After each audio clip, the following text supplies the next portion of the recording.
ഏതാനും നിമിഷങ്ങൾക്കകം കൊണ്ടോട്ടി PP അബ്ദുൽ ഗഫൂർ മൗലവി സ്മാരക നഗറിൽ നടക്കുന്ന ഐതിഹാസികമായ നിയോജക മണ്ഡലം മുസ്ലിം ലീഗിന്റെ സമ്മേളനത്തെ അഭിസംബോധന ചെയ്തുകൊണ്ട്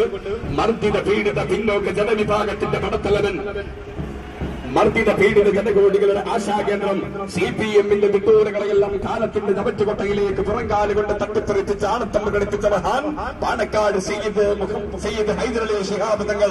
ഏതാനും നിമിഷങ്ങൾക്കകം കൊണ്ടോട്ടി നിയോജക മണ്ഡലം മുസ്ലിം ലീഗിന്റെ ഐതിഹാസികമായ സമ്മേളനത്തെ അഭിസംബോധന ചെയ്യുകയാണ്. കേരളത്തിന്റെ അഭിമന്യനായ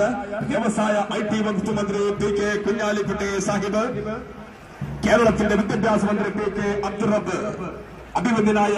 നഗരവികസന ന്യൂനപക്ഷ ക്ഷേമ വകുപ്പ് മന്ത്രി മഞ്ഞളാംകുഴി അലി സാഹിബ് തുടങ്ങിയ പ്രമുഖരായ നേതാക്കന്മാർ, കേരളത്തിന്റെ അഭിമന്യനായ ചീഫ് വിപ്പ് PC ജോർജ് അടക്കമുള്ള അഭിമന്യരായ കേരളത്തിലെ രാഷ്ട്രീയ നേതാക്കന്മാർ